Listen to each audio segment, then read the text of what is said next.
Good afternoon, everyone. My name is Jeremy Herman. I'm an employment lawyer with Samfiru Tumarkin LLP, located in Toronto, Ontario.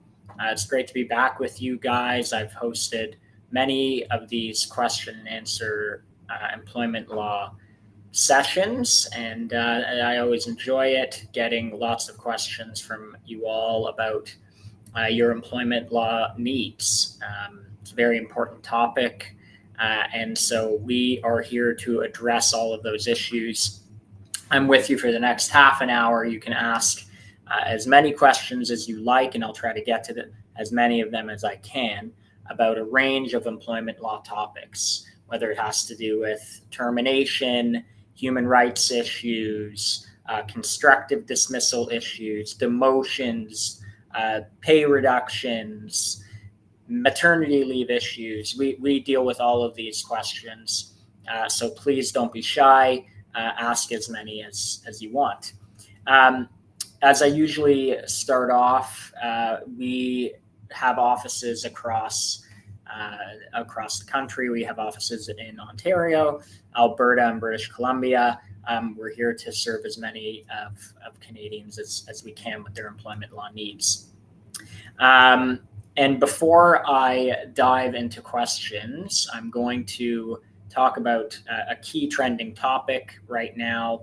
And so what that is we've heard at our firm of many layoffs happening at the company Microsoft, obviously a very well-known company in the tech industry. They have announced that they're going to eliminate approximately 9,000 jobs. And it's their largest reduction of jobs in more than 2 years. So this is a major deal. Our firm is working to figure out how much of this will affect the Canadian staff, but we presume that it will. And so definitely if you are one of these employees who will be affected by the job cuts at Microsoft, don't hesitate, reach out to us as soon as possible. We'll arrange a consultation with you very quickly to look at what the employment law issues are in your case and address them. And we will hopefully be able to represent you as well if there's any dispute on these issues. So that's just an important bit of news before we get into our questions. So let's start off here. We have a question on YouTube.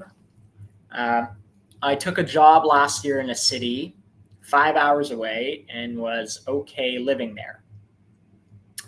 After a recent medical episode, my doctors are saying I need to stay close to my support system. So I have to move to prioritize my health. I requested to work remotely with occasional travel, but now my boss is insisting I go back 3 days a week and cover all travel and accommodate, and I have to cover all travel and accommodation costs on my own. I can't afford it. I've asked for a bit more time, and they're not budging. So do you have rights? Yes, you do. Very important for you all to understand because this is affecting many, many Canadians. If you have an agreement with your employer that you are going to work remotely, and your employer then, after quite some time, comes along and says, we want you back in the office. They can't force you back in the office because you have an agreed upon term of employment that says that you work remotely. And even if it isn't in writing, even if you just had a discussion with your employer and it was agreed upon that you're going to work remotely, and you in fact do work remotely, and then your employer wants you now back in the office, that is a major change to a term of your employment. That term of your employment is where you perform your work. And your employer cannot do that. It's illegal to do that. And that is what we would call a constructive dismissal. A constructive dismissal generally is where you are not being told that your employment is being terminated in an outright manner. Instead, your employer is changing a fundamental term of your employment in a significant way and in a manner that you don't agree with. In this case, it's where you work, right? You work remotely. Now your employer is trying to change that unilaterally without your consent. So that would be legally problematic and would definitely constitute a constructive dismissal. There are other types of constructive dismissals, and I'm sure I'm going to get more questions on this issue throughout the session. But just in general, other types would be pay cuts, demotions, change to your hours, change to your work location. All of these things, if you don't agree to them, they cannot be forced upon you by your employer. Now, if you have an employment contract that you signed that very clearly says that the employer reserves the right to change a term of your employment, such as where you work.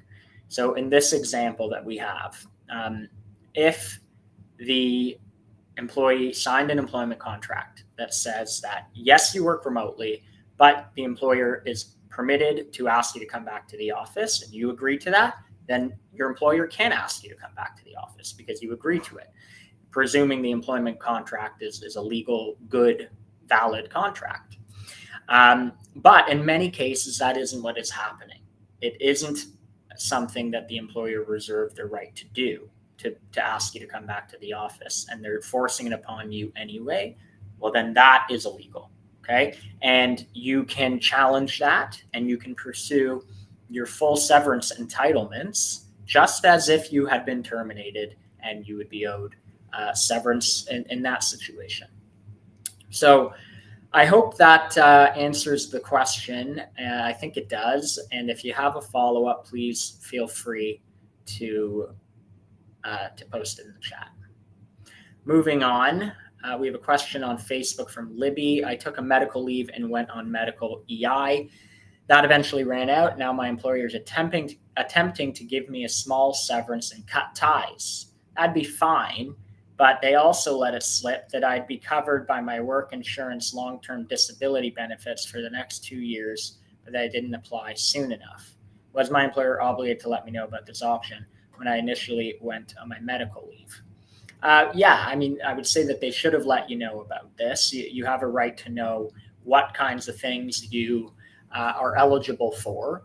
And, you know, it's your employer can't just tell you you could have done something, but now it's too late. And what you, for all of you listeners, should know is while we do specialize in employment law, and I'm an employment lawyer at our firm, we definitely have a very esteemed team of disability lawyers as well. So make sure that you contact us. You can learn all about this at disabilityrights.ca. Contact us, find out about whether you think you have a claim related to disability, short-term disability, long-term disability, and we can absolutely address those issues as well. Like I said, we have a very good team that works on those issues. Let's move on then.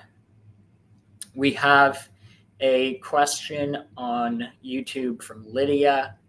My employer is saying they can't take me back from being on leave and to check back in a few months. I feel like they're trying to wait me out and hope I quit. What can I do? You're probably right. If you are being told that you can't come back to work, then, I mean, if you're able to work, then your employer's letting you go.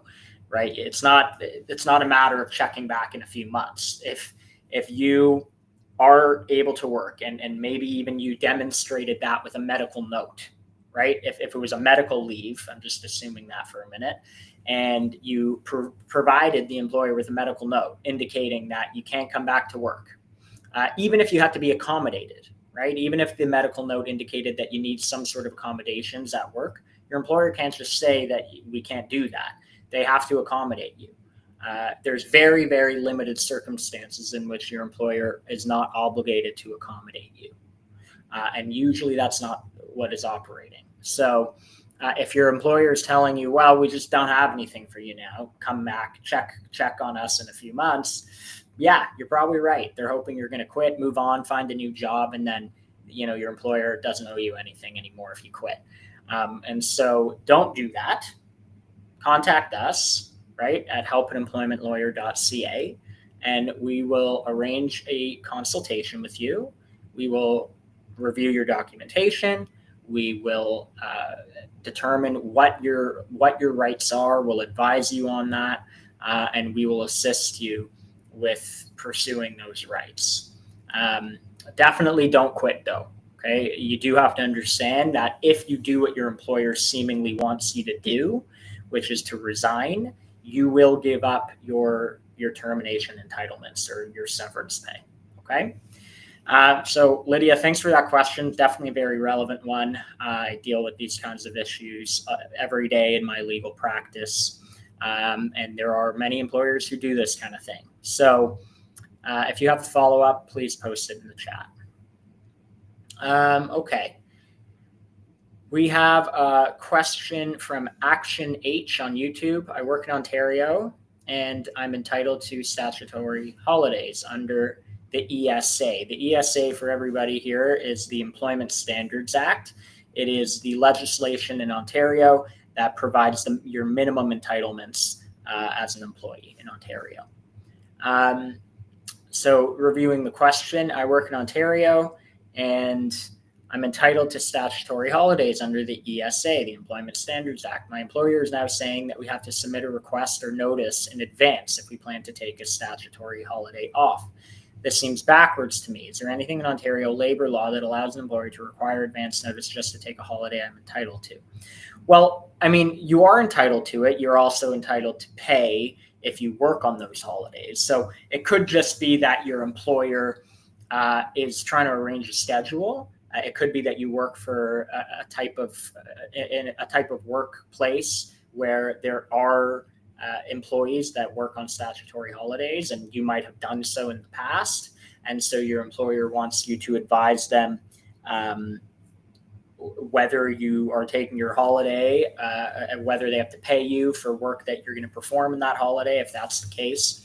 So it could just simply be for scheduling purposes. You are right that you have an entitlement to this statutory holiday, though, under the Employment Standards Act. So good question there. Okay, we got another good question on YouTube from Nero. I work for a game developer. My contract includes a hefty non-compete. So a non-compete is a non-competition clause.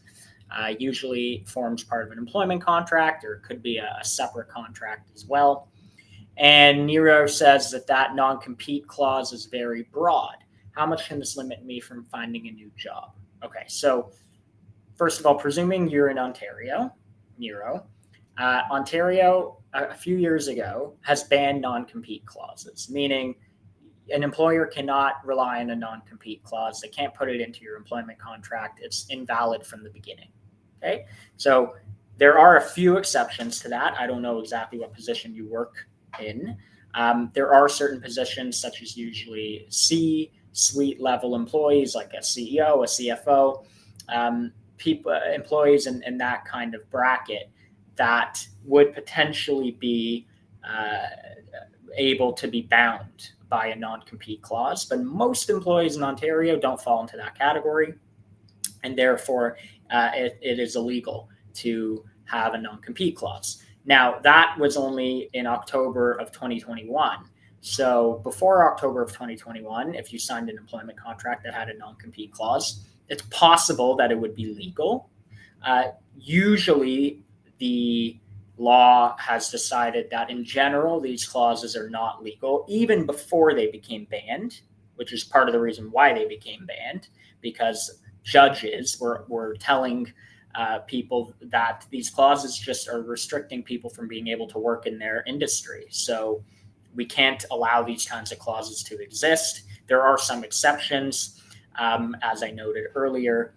So it should not be able to limit you from finding a new job, Nero, in your industry for sure. But again, there are particular circumstances that could impact this. So definitely arrange a call. I've had many consultations with people on this issue.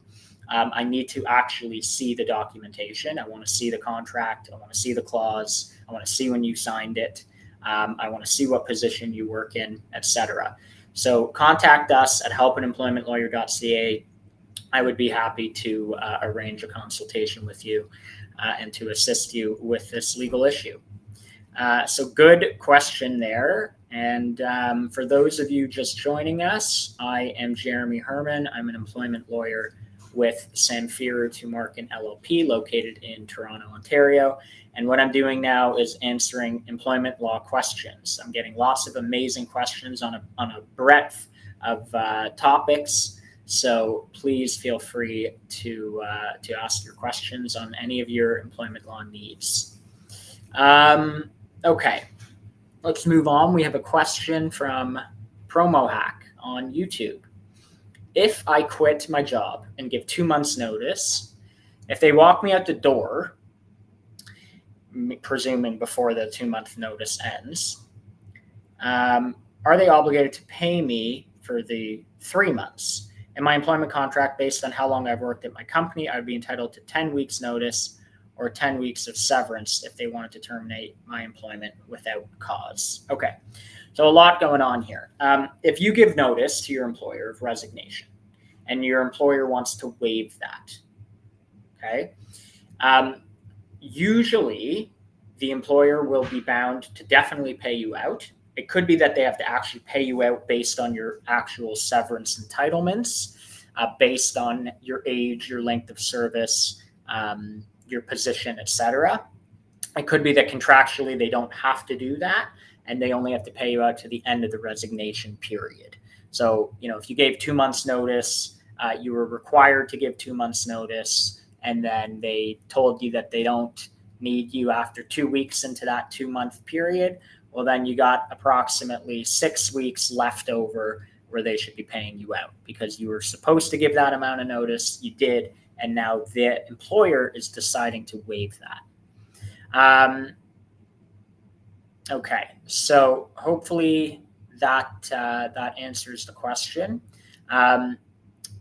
Just to touch on something else I said out of this question, a termination without cause. So what that means for everybody is that you are terminated and you are being provided with severance pay, or you should be provided with severance pay.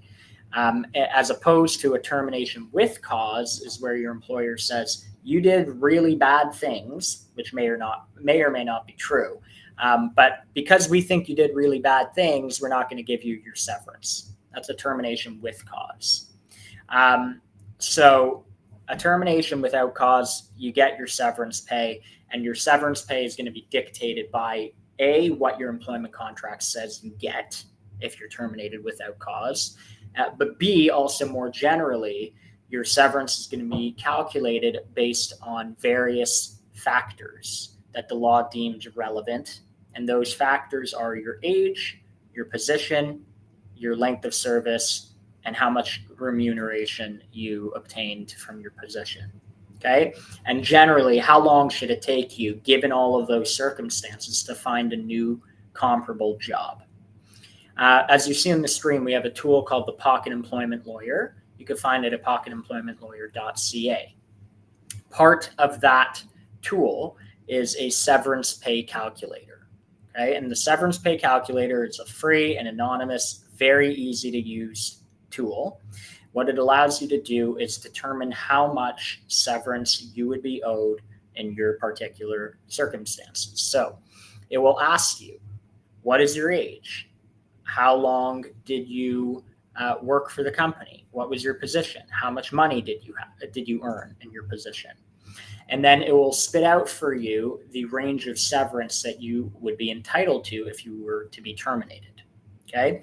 Again, you can use this tool whether or not you've been terminated. It's free. It's anonymous. You can use it as many times as you want. And I definitely encourage you all to use it, whether you have a secure job or you think you might be terminated or you have been terminated. Feel free to use the tool to figure out, just in the event that you are terminated, what would you be entitled to as severance pay? Probably more than you think. And a lot of people are surprised by that. You can tell your friends about it, your family about it, and a very important tool that we've created there. So again, it's the severance pay calculator, and you can find it as part of our Pocket Employment Lawyer tool. Okay. So we have another question on YouTube from Haley.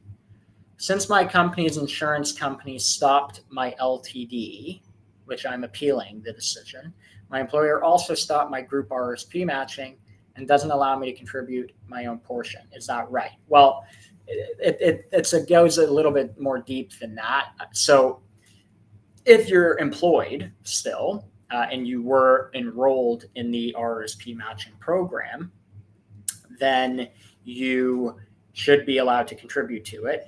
There could be a policy that says that you don't contribute to it while you're on a leave. That's possible. It depends on really what those documentations say. So every case would be different on this issue. But yeah, typically, if you're enrolled in this program, you should be entitled to contribute to it and receive the matching contributions from the employer.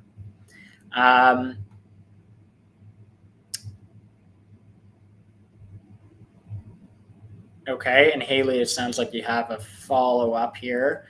Since I went on LTD, my company and HR never check in. Sounds like they're ignoring me. They're on the insurance company's side. That you asked for the insurance policy, never received it. You feel ignored. Can they fire you? Okay, so you're probably right that that does appear like they're on the insurance company's side in this decision. The employer is probably getting very cagey about these issues. They're probably feeling very careful as to wanting to be careful as to what to send you because there's a legal or potential legal dispute that is going on.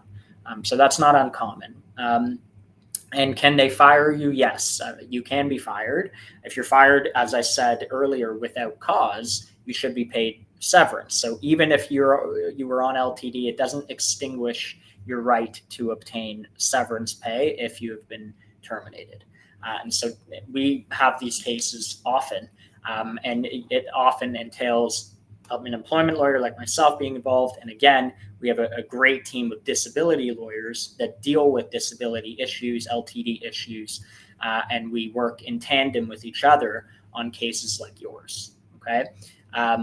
So definitely contact us if you are fired. If you think you might be, and you just want to get a consultation on some of these issues, then definitely arrange a call with us. You can do that by contacting us at help@employmentlawyer.ca. Okay, let's see what else we have here.